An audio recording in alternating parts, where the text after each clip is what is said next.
वक्रतुंड महाकाय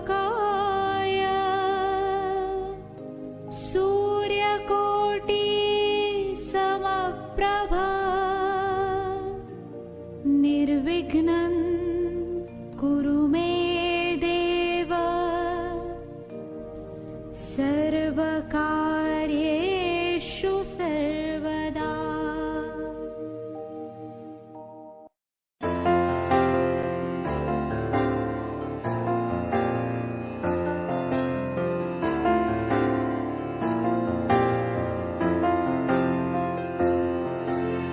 तुझ्या विना वैकुंठाचा कारभार चालना, एकल्या विठुरायाला हो संसार पेलना। तुझ्या विना वैकुंठाचा कारभार चालना, एकल्या विठुरायाला हो संसार पेलना।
विठोबा रखुमाई विठोबा रखुमाई विठोबा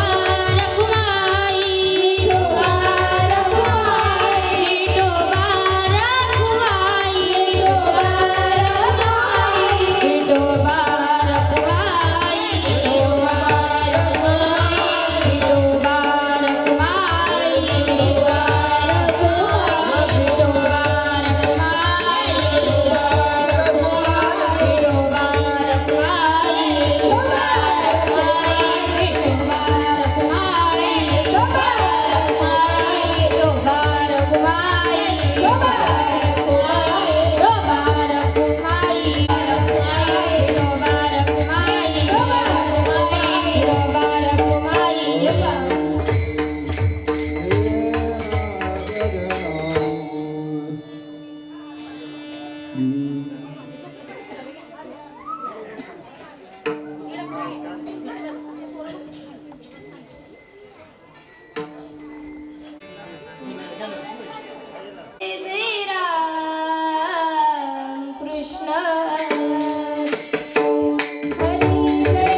पडता जड भारी पडता जड भारी पडता जड भारी पडता जड भारी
दासी आठवावा हरी मग तो मुनी दिशेन आडगाली सुदर्शन नामाचे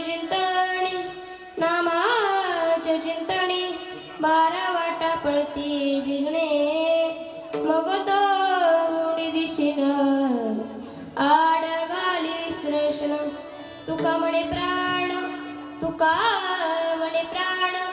करा देवासी पण मग तो उडी दिशेन आडगाली सुदर्शन विठ्ठल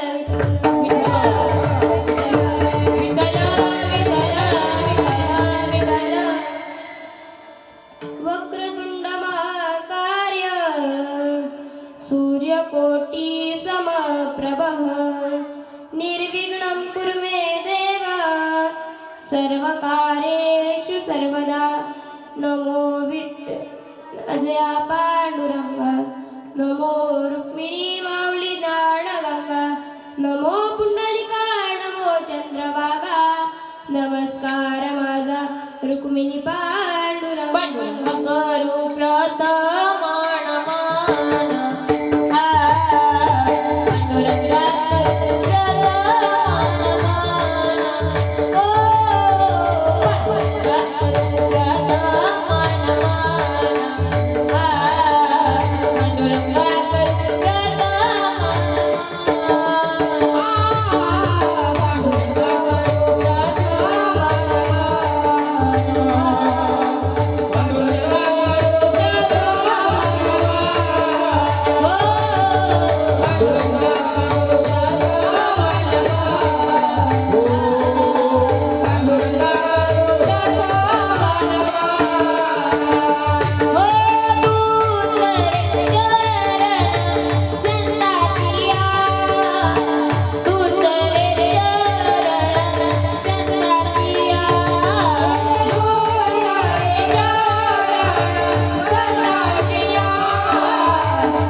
बाबाजी सद्गुरु दास तुका अलंकापुरी पुण्यभूमी पवित्र तेथे नांदतो ज्ञान राजा सुपात्र तयाटविता मा पुण्यरासी नमस्कार माझा श्री सद्गुरु ज्ञानेश्वरासी ओम नमो ज्ञानेश्वरा करुणा कराळा तुमचा अनुग्रह लाजलो पावन झालो चराचर मी कळा दुसरी काहीच नेने बोलतो अतिवाविका एका जनार्दनी तुमचा दास त्याची आस पुरवावी वसुदेव सुतं देवं कौसचाणून मर्दनं देवकी परमानंदं कृष्ण वंदे जगद्गुरु मनोजवं मारुततुल्य वेगं जितेन्द्रियं बुद्धिमता वरिष्ठं वातात्मजं वानरुत्य मुख्यं श्रीरामदूतं शरणं प्रपद्ये चले आ आओजी पवन कुमार बदान मारी कीर्तन देव आओजी पवन कुमार बदान मारी कीर्तन चलो आवोजी पवन कुमार पधारोरी कीर्तन में चलो आवोजी पवन कुमार पधारोरी कीर्तन में आओजी पवन कुमार बदान मारी कीर्तन नीरा दे आओजी पवन कुमार बदान मारी कीर्तन चलो आवोजी पवन कुमार पधारोरी कीर्तन में चलो आवोजी पवन कुमार पधारोरी कीर्तन में रामजी कोलाला लखनजी कोलाला रामजी कोलाला लखनजी कोलाला रामजी कोलाला लखनजी कोलाला रामजी कोलाला लखनजी कोलाला गाना सब परिवार हमारे मारी कीर्तन आओ जी पवन कुमार हमारी कीर्तन चलो आवोजी पवन कुमार पधारोरी कीर्तन में चलो आवोजी शरण शिवचंद्र मोळी परींद्र माता मुगटी जळाली तारुण्य सिंधू भवदुकारी तुझ वीण शंभो मज कोण ताणी विठ्ठल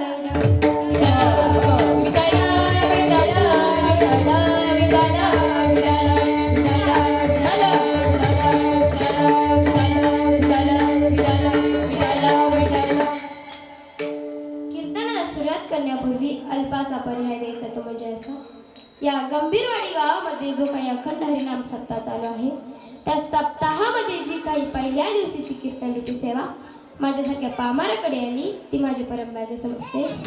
ज्यांनी मला ही कीर्तन रूपी सेवा दिली त्यांचेही मनापासून आभार मानते.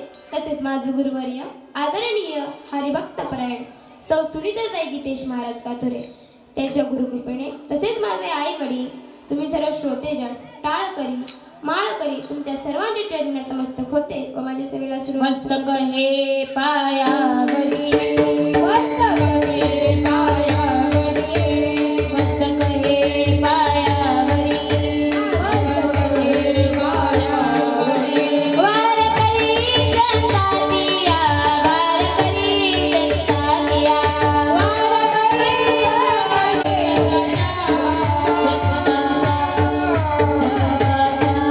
मस्तक माझे पायावरी या वारकरी संतांचिया पडदा जडवारी दासी अटवावा हरी मग तो होणी दिशीन आड घाली सृष्ण या अभंग तरी तुकाराम मला सांगतात. या अभंगाचा थोडक्यात अर्थ असा होतो की आपल्यावर किती मोठे संकट आले तर त्या भगवप्रभूचा आठव केला हरीचा आठव केला तर आपण जो भगवा प्रश्न आपल्यावर आले संकट दूर करतो. पडता जडवारी दासी अटवावा हरी आपण जर त्या भगवान परमात्म्याचा आठव केला हरीचा आठव केला तर तो भगवान परमात्मा वेळेप्रसंगी आपले सुदर्शन चक्र आड घालून भक्ताचे रक्षण करतो. मग तो हुनी दिशीन आड घाली सृष्ण. मग आपण जर त्या देवाचं नामचिंतन केलं भजन केलं तर आपल्यावर असलेली भूत बाधा एका वाटेने तर नाही 12 वाटेने पळून नामचिंतने 12 वाटा पळती वेगळे. आपण जर तुकाराम महाराज म्हणतात देवास आपण जर आपला प्राण देवास अर्पण केला तर केला पाहिजे तुका म्हणे प्राण करा देवासी अर्पण विठ्ठल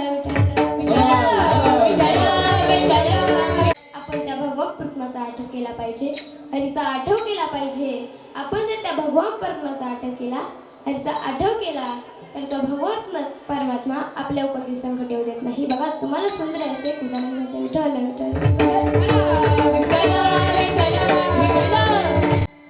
एकदा हिरण्यकशिपूने ब्रह्मदेवाची खूप तपश्चर्या केल्याच्या नंतर ब्रह्मदेव त्याला प्रसन्न झाले. ब्रह्मदेव म्हणाले बोल हिरण्यकशिपू तुझी इच्छा काय आहे. तेव्हा हिरण्यकशिपू म्हणाला ब्रह्मदेवा माझ्याकडे सर्व काय आहे पण मला मरण नको. तेव्हा ब्रह्मदेव म्हणाले तू दुसरे काही माग पण मरण हा प्रश्न माझ्या अधिकाराचा नाही. तेव्हा हिरण्यकशिपू म्हणाला ब्रह्मदेवा अख्ख्या जगाची उत्पत्ती तुम्ही करता अख्ख्या जगाचं भविष्य तुम्ही लिहिता आणि माझं मरण शकू शकत नाही.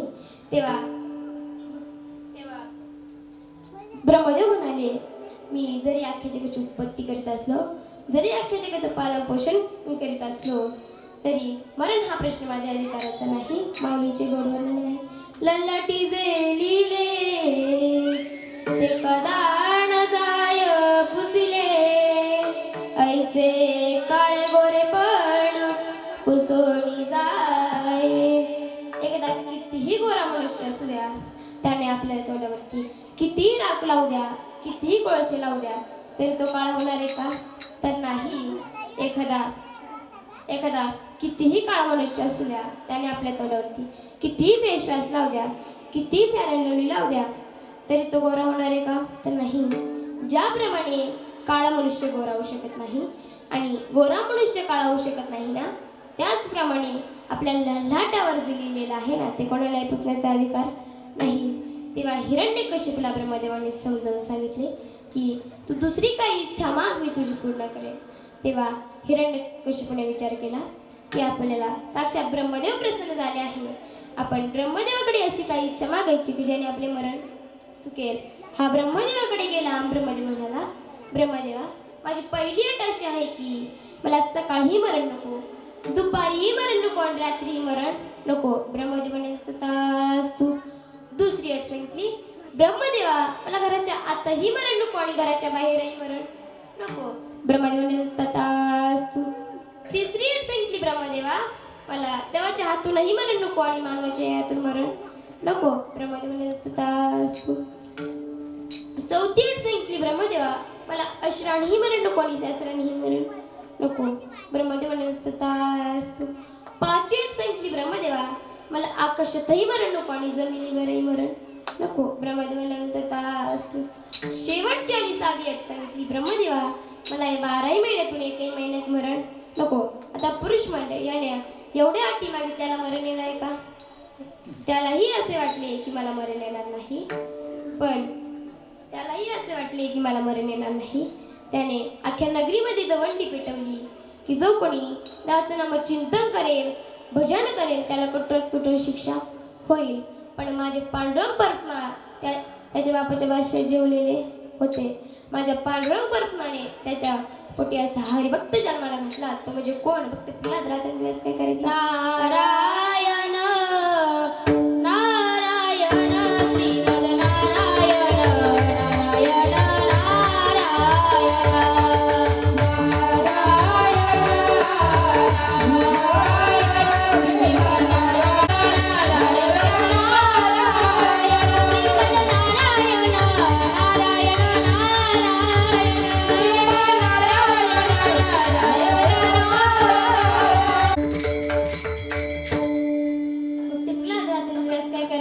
नारायण नारायण नारायण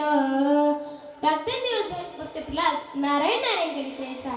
आणि हिरण्यकशिपू भक्त प्रल्हादाकडे गेला आणि भक्त प्रल्हादाला म्हणाला, का रे प्रल्हादा, तुला कळत नाही का?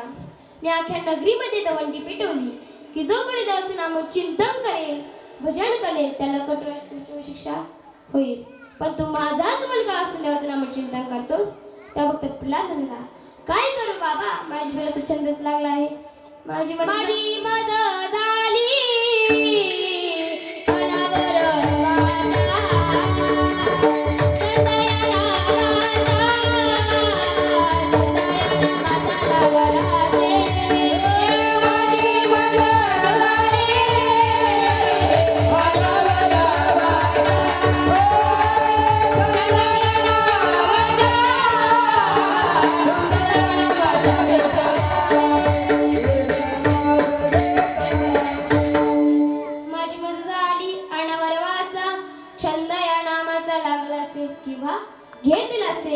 काय करू बाबा, माझी मुलं तो छंदच लागला आहे. हिरण्यकशिपूला खूप राग आला आणि रागाच्या भरात हिरण्यकशिपूने फक्त प्रल्हादाला हातीच्या पायाखाली दिले, कडे लोट केला, उकळत्या तेलाच्या कढईत टाकले. पहिला म्हणजे तुम्ही स्वयंपाक करताना तुमच्या अंगावरती एक तेलाचा थेंब जरी उडाला तरी तुम्हाला केदावत नव्हतो. पण माझ्या भक्तप्रदाच्या पाठीशी माझा पांडुरंग परमात्मा उभा होता. मागे पुढे उभा राय सांभाळीत आली आगत निवाऱ्यात, पण माझा पांडुरंग परमात्मा त्याच्या पाठीशी उभा हिरण्यकशिपू तेव्हा भक्त प्रल्हाद म्हणाला, का रे हिरण्यकशिपू, तुला कळत नाही का? मी अख्खी नगरी बंदवंडी पेटवली तरी तुला कळत नाही. पण माझा पांडुरंग परत त्याच्या पाठीशी होता. आपण जर देवाचं नामचिंतन केलं, भजन केलं, तर तो भगवान परत आपल्या हाकेस जाऊन येतो. कोण कोणाच्या हाकेस आले होते तेव्हा भरसभेमध्ये जेव्हा द्रौपदी मातेचे वस्त्र हरण झाले होते ना, तेव्हा माझे पांडव परमात्मा त्यांच्यामध्ये आले होते. तेव्हा हिरण्यकशिपू भक्त प्रल्हादाकडे गेला आणि भक्त प्रल्हादाने म्हणाला, का रे प्रल्हादा, तू म्हणतोस ना माझा देव सगळीकडे आहे. तेव्हा भक्त प्रल्हाद म्हणाला, बाबा माझा देव कुठेही नाही हो.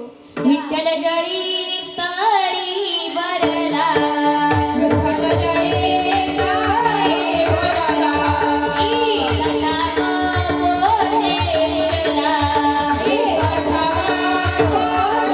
बोलेला, आदरांची पाहिला, आदरांची पाहिला, विठ्ठल विठ्ठल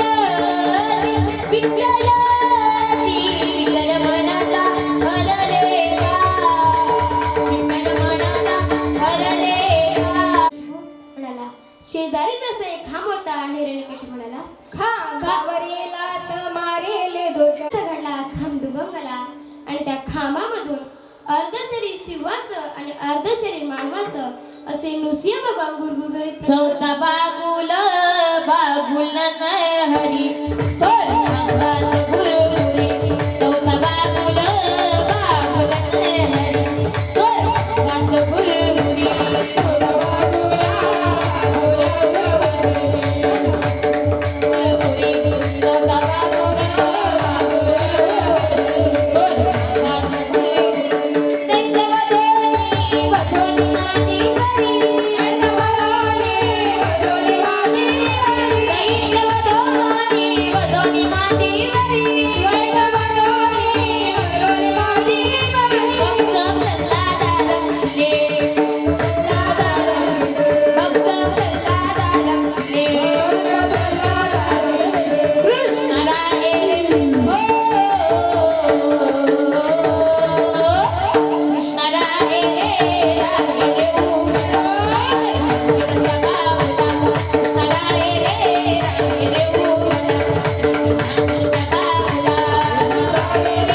नारच्या उमऱ्यात गेल्याच्या नंतर त्या हिरण्यकशिपू पहिली अटी चालली, का रे हिरण्यकशिपू, तू म्हणाला होतास ना मला सकाळी मरण नको, दुपारी मरण नको, रात्री मरण नको.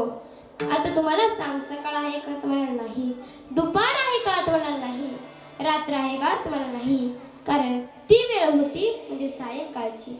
दुसरी अट विचारली, का रे हिरण्यकशिपू विचारली, का रे हिरण्यकशिपू, तू म्हणाला होतास ना मला घराच्या आतही मरण नको आणि घराच्या बाहेरही मरण नको. आता तुम्हाला सांग, तू घराच्या आत आहे का? म्हणाल नाही. घराच्या बाहेर आहे का? तो म्हणाल नाही.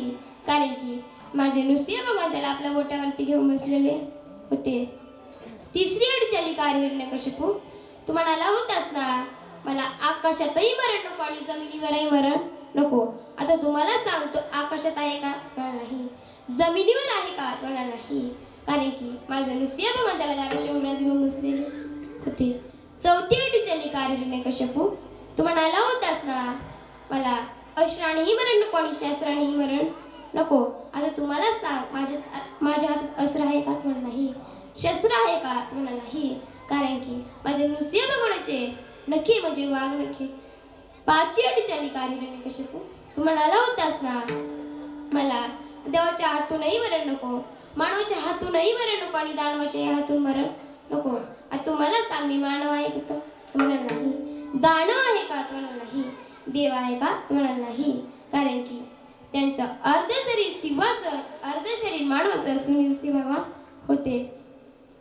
सहावी आणि शेवटची अट विचारली, का रे हिरण्यकशिपू, तू म्हणाला होतास ना मला 12 महिन्यातून एकही महिन्यात मरण नको. आता पुरुष म्हणत 13 महिना आहे का? कस काय तुम्ही नाही म्हणता? चैन्या अंगठ्या आंबरस विसरले काय? तो महिना होता अधिक मासाचा, आपल्या भाषेत धोंड्याचा महिना होता. आता माझ्या नुसिया भगवानाने एक क्षणाचाही विलंब न करता त्या हिरण्यकशिपूच्या रवानगी यमलोकात केली. दृष्टांत सांगला सांगण्याचा सिद्धांत एवढाच होता की आपण जर त्या भगवान परमात्म्याचा आठव केला आणि जर आठव केला तर तो भगवान परमात्मा आपले कोणते संकट येऊ देत नाही. अभंगाचे प्रथम चरण. पडता जड भारी पडता जड भारी पडता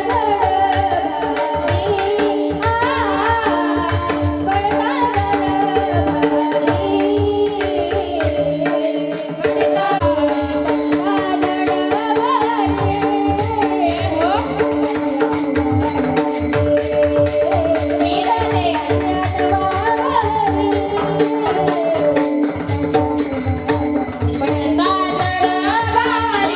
व माझ्या फक्त प्रल्हादाच्या मदतीस देव आले होते तर अर्जुनाच्या मदतीस कोण आले होते बघा. तुम्हाला सुंदर असे एक उदाहरण सांगते.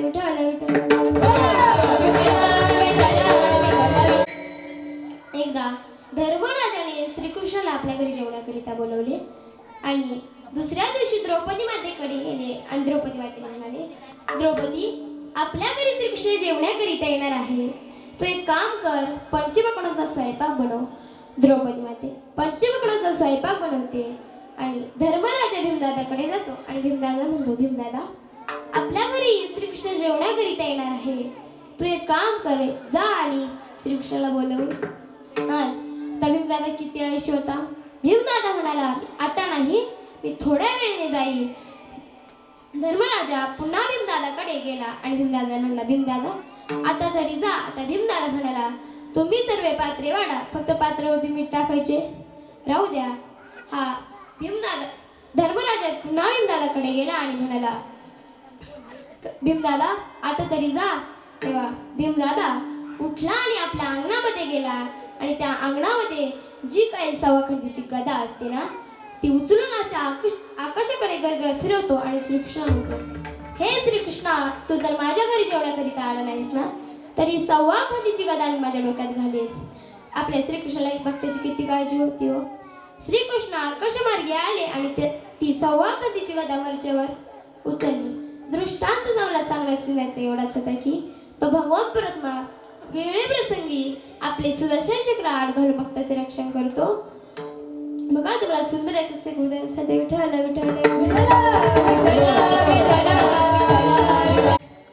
जेव्हा गौरव पांडवांचे युद्ध चालले होते तेव्हा त्या युद्धामध्ये चक्रव्यूह रचण्यात आले, पण चक्रव्यूह फार अवघड होते. चक्रव्यूहाचे ज्ञान कोणालाही नव्हते. फक्त अर्जुनाचा मुलगा अभिमन्यूला चक्रव्यूहमध्ये जाण्याचे ज्ञान होते, पण चक्रव्यूहमध्ये येण्याचे ज्ञान नव्हते. अभिमन्यूने चक्रव्यूहमध्ये प्रवेश केला. चक्रव्यूह संपले, युद्ध संपले, सगळे आपल्या आपल्या वाटेला गेले, पण अभिमन्यूला काही चक्रव्यूहच्या बाहेर येईना. तेव्हा अभिमन्यू घायल अवस्थेत खाली पडला. अर्जुन आणि तिथून जयद्रथ चालला होता. जयद्रथाने चालता चालता अभिमन्यूच्या छातीवरती लात मारली.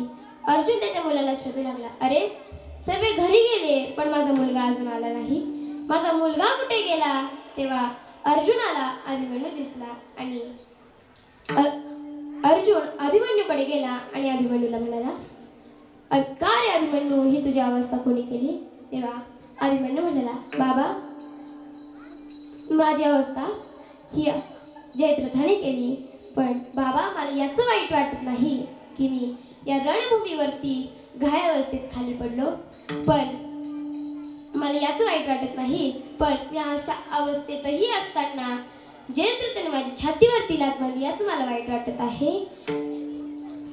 तेव्हा तेवढे बोलून अभिमन्यूने आपला प्राण सोडला आणि अर्जुनाने ते त्यावेळी शपथ घेतली की मी जर सूर्यास्त होण्याच्या आत जयद्रथाला मारलं नाही ना तर मी सदा अग्नी काष्ट करेल. तेव्हा सूर्यास्त होण्याची वेळ झाली, पण अर्जुनाला काही जयद्रथ मिळाला नाही. चिता रचण्यात आली तरीही अर्जुनाला जयद्रथ मिळाला नाही. प्रदक्षिणा घालण्यात आल्या पण अर्जुनाला काही जयद्रथ मिळाला नाही. तेव्हा श्रीकृष्ण आकाशमार्गे आले आणि आपले सुदर्शन चक्र आड घालून सूर्यास्त होण्याला अडवले आणि अर्जुनाला म्हणाले, अर्जुना हा बघ जयद्रथ आणि हा बघ सूर्य, जा आणि त्याच्या त्याचा अंत कर. दृष्टांत मला सांगण्याचे निर्णय एवढाच होता की आपण जर त्या भगवंताचा आठव केला आणि त्याचा आठव केला तर तो भगवत परमात्मा वेळेप्रसंगी येऊन आपल्या भक्ताचे रक्षण करतो. हेच तुकाराम महाराज आपण बघतो नेदीची ना बघतो नेदीची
ना विश्वाचे चक्र आड घालून मग त्याचे रक्षण करतो. मग आपण जर त्या भगवंताचं नाव आपल्या मुखामध्ये घेतलं तर आपल्यावर असलेली भूतबाधा एका वाटेने तर नाही 12 वाटेने पळून जाते. बघा तुला सुंदर असे उदाहरण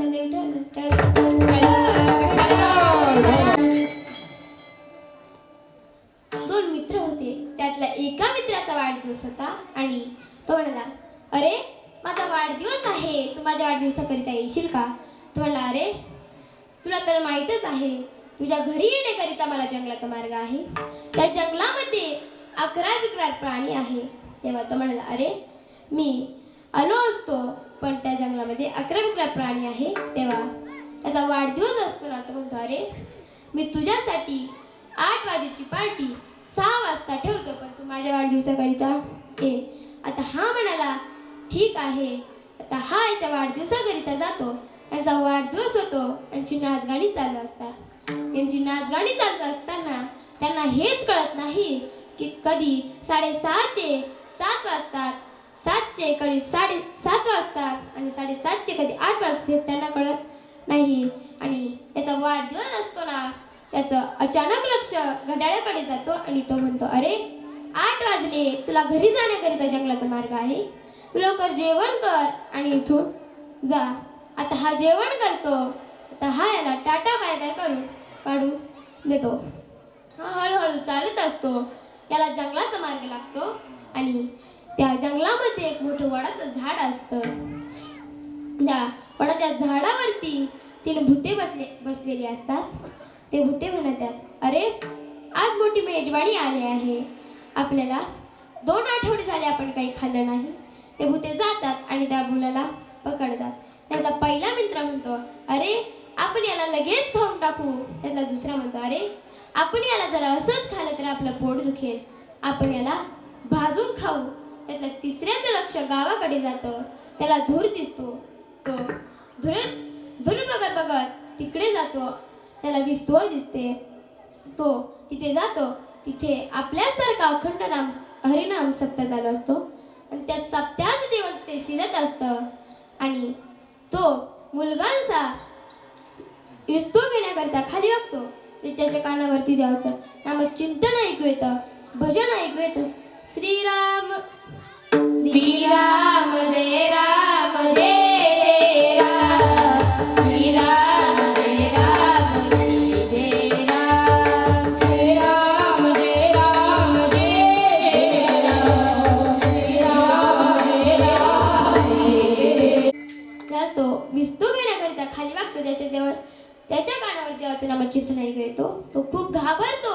इतका घाबरतो की तो तिथून पळतो. डायरेक्ट त्या 2 भूतांकडे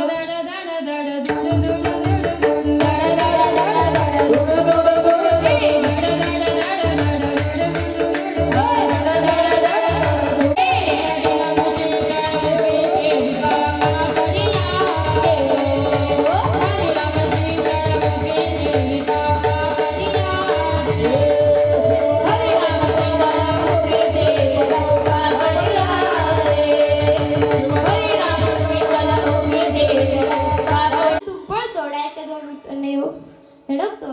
ते दोन भूते म्हणतात, अरे काय झालं, एवढा घाबरलास काय?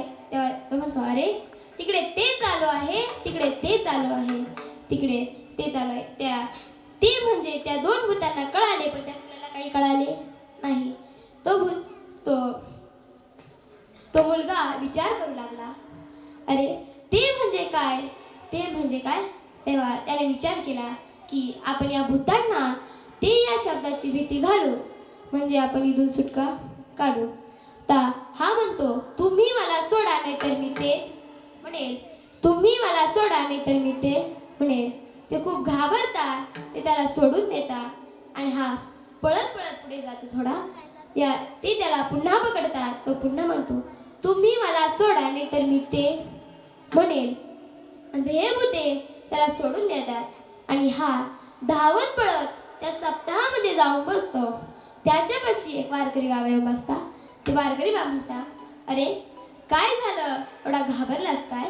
तेव्हा त्याने आपल्यासोबत सगळं घडलेला प्रकार सांगितला, सर्व घडलेला प्रकार सांगितला. आणि त्या वारकरी बाबाला विचारलं, वारकरी बाबा ते म्हणजे काय, हेच मला कळाले नाही. ते नाम सोपे रे रामकृष्ण गोविंदा, ते नाम सोपे रे रामकृष्ण गोविंदा, ते नाम सोपे रे रामकृष्ण गोविंदा, ते नाम सोपे रे रामकृष्ण गोविंदा, ते नाम सोपे रे रामकृष्ण गोविंदा, ते नाम सोपे रे रामकृष्ण गोविंदा, ते नाम सोपे रे रामकृष्ण गोविंदा. वाजली सतत जपे हरी, वाजली सतत जपे हरी, वाजली सतत जपे हरी, वाजली सतत जपे हरी. ते नाम सोपे रे रामकृष्ण गोविंदा, ते नाम सोपे रे रामकृष्ण गोविंदा, ते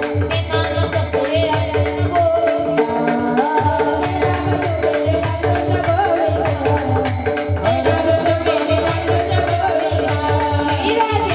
सोपे रे रामकृष्ण गोविंदा, ते नाम सोपे रे रामकृष्ण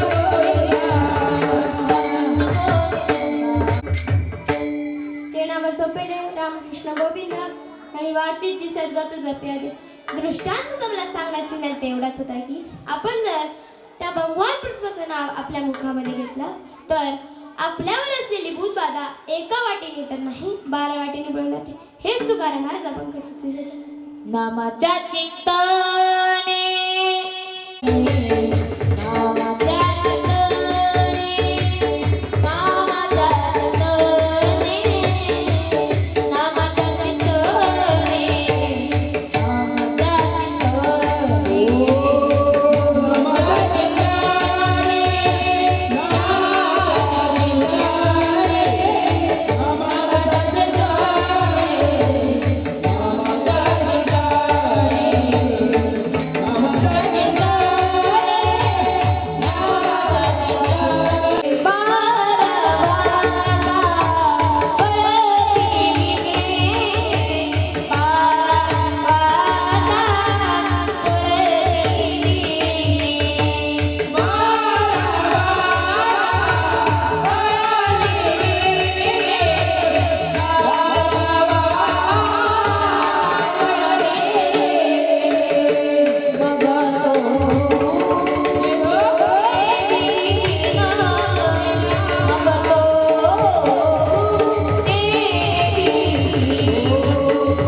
आपण जर त्या भगवान परमात्म्याचा आठवण केला, त्याचा उच्चार केला तर तो भगवान परमात्मा आपल्याकडून समजून घेत नाही. हर उच्चारण मंत्र आगाद पळे बुधा बागा बेले. आपण जर त्या भगवान परमात्म्याचा केला आणि तिचा आठव केला. आपण त्या लोकांना कितीही सांगा की देवाचं नाम चिंतन करा, भजन करा, तरी काही काही लोक देवाचं नाम चिंतन करत नाही. म्हणून नाथ महाराज आसांच्या मुखात सर्पाचे बीळ म्हणतात. नामाविन मुख सर्पाचे ते बीळ, जीवा नवे काळ सर्पाय. म्हणून नाथ महाराज आसांच्या मुखात सर्पाचे बीळ म्हणतात. म्हणून आपण जर देवाचं नामचिंतन केलं, भजन केलं, आपण आपला प्राण देवास अर्पण केला पाहिजे. हेच तू म्हणून बघा तुम्हाला सुंदर असे कुजराचा देव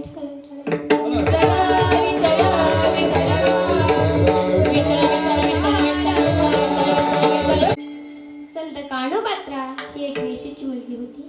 तिला लहानपणापासून देवाच्या भजनाचे, देवाच्या नामचिंतनाची फार आवड होती.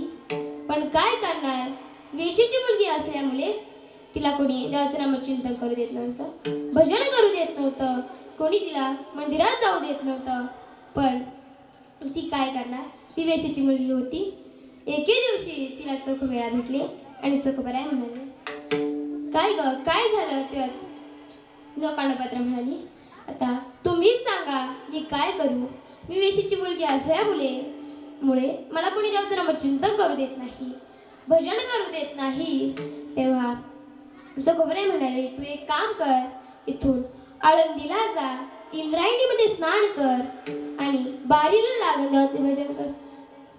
कान्होपात्रा इथून आळंदीला गेली, इंद्रायणीमध्ये स्नान केले आणि भजन करू लागली. ज्ञानोबा माऊली तुकाराम, ज्ञानोबा माऊली तुकाराम, ज्ञानोबा माऊली तुकाराम, ज्ञानोबा माऊली तुकाराम, ज्ञानोबा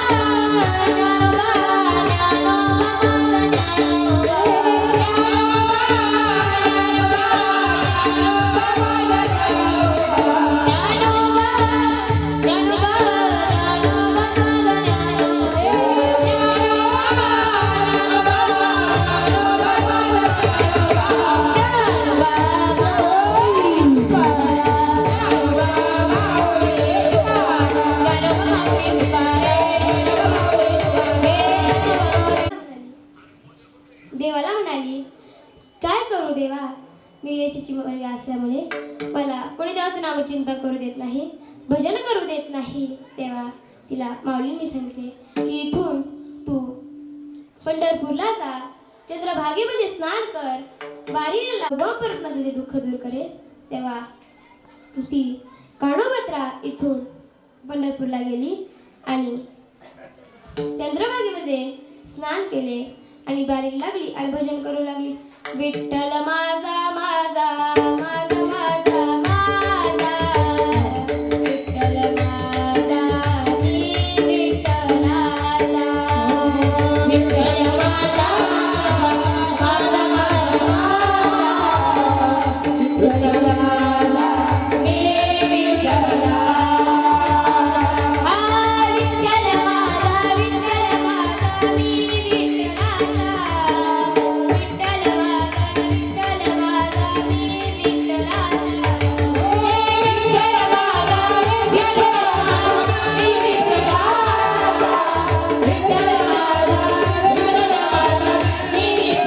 माझा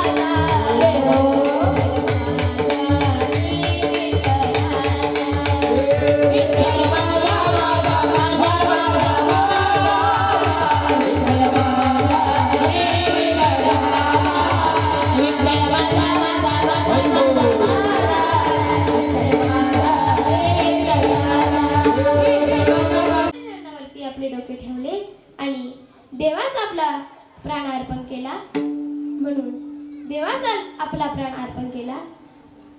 वारी पुढे जाईना म्हणून एक वारकरी बाबा बघायला गेले आणि त्या वेशीला हात लावला. तर म्हणाले, ही तर वेशीची मुलगी आहे, तिने आपला देह बाटवला, अपवित्र केला, पवित्रची पात्रता नष्ट केली, हिला आपल्या गावाच्या बाहेर फेकून या.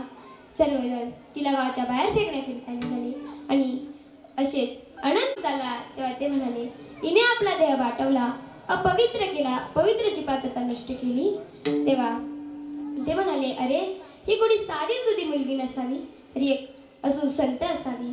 एवढे बोलून ते वारकरी गावात ते पुढे गेले आणि ते पांडुरंगाच्या मंदिरामध्ये तपश्चर्या करण्यात बसले. आणि रात्री 12 वाजता त्यांच्या स्वप्नामध्ये पांडुरंग परमात्मा आले आणि ते म्हणाले, हे अनंता, ही कोणी साधी सुधी मुलगी नाही, तर ही एक संत आहे. हिला माझ्या चरणावरती जागा द्या, हिला माझ्या चरणावरती जागा द्या. तुम्ही आजही पंढरपूरला जा, तुम्हाला पांडुरंगाच्या पायथ्याजवळ चरणाजवळ काळोबाची समाधी दिसेल. दृष्टांत मला सांगण्याचे झाले तेवढाच होता की आपण जर त्या भगवंताचा आठव केला, हरीचा आठव केला, म्हणून आपण सुद्धा त्या काळोबाने आपला देह देवास अर्पण केला, आपला प्राण त्या देवास अर्पण केला, म्हणून आपण सुद्धा आपला प्राण देवास अर्पण केला पाहिजे. हेच तुकाराम महाराज अवघ्या शेवटच्या चरणात सांगतात. तुका मन प्राण, तुका मन प्राण, तुका मन प्राण, तुका मन प्राण, तुका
आपल्या कोणते संकट येऊ देत नाही.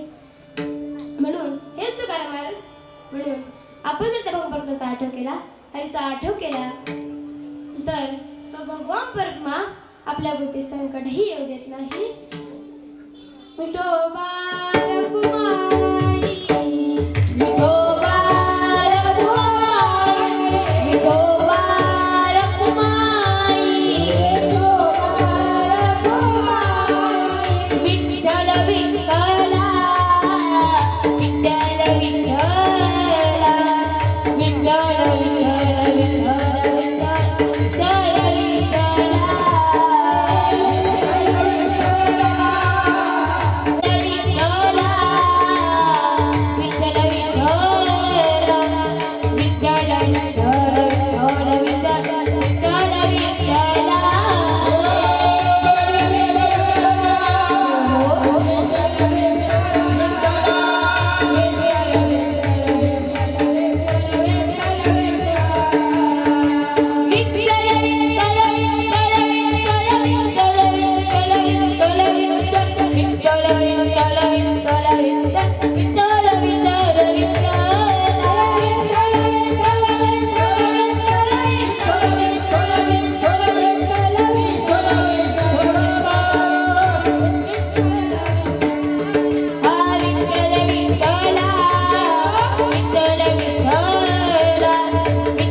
ज्यांनी 2 तास हार्मोनियमची साथ दिली त्यांचे मनापासून आभार मानते. तसेच आमच्या संस्थेतील मुली अक्षतताई असतील, अबलगुंड असतील त्यांचे मनापासून आभार मानते. तसेच आमच्या इर्नकताई असतील, साक्षीताई असतील त्यांचे मनापासून आभार मानते. तसेच त्या मुलींनी मागे साथ दिली त्यांचे मनापासून आभार मानते व माझी वाणीला पूर्ण म्हणते. ज्ञानेश्वरा माऊली ज्ञानराज माऊली तुकाराम ज्ञानेश्वरा माऊली ज्ञानराज माऊली हा विठ्ठल देते विठ्ठल विठ्ठल देते विठ्ठल हा बोली रे पुरे वेळी बापुडे उत्तरे राजमा पराजमा राज तुम्ही दिलो हा नाही उच्चारीला धिकार आपला राजमा पराजमा राज तुम्ही दिलो पामने नाने कराला कापाय वैकुंठरा राजमा पराजमा राज तुम्ही दिलो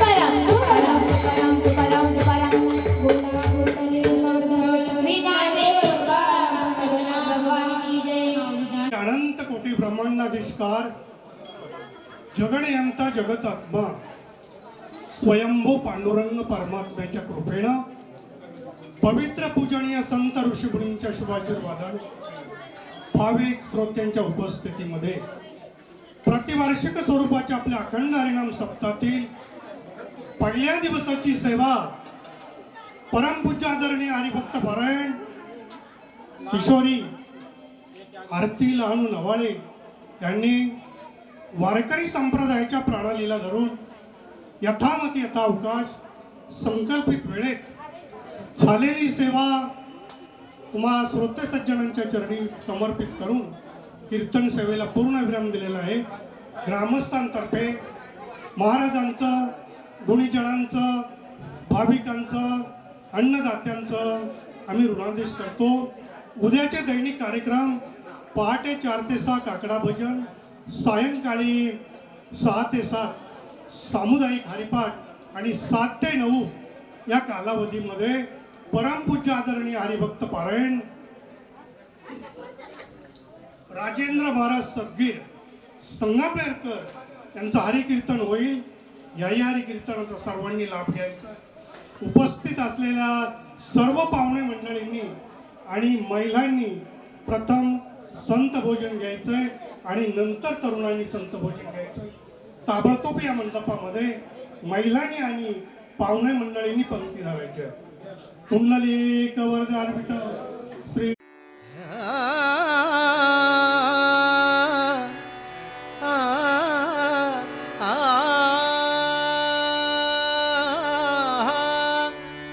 जय जय विठ्ठल रखुमाई जय जय विठ्ठल रखुमाई जय जय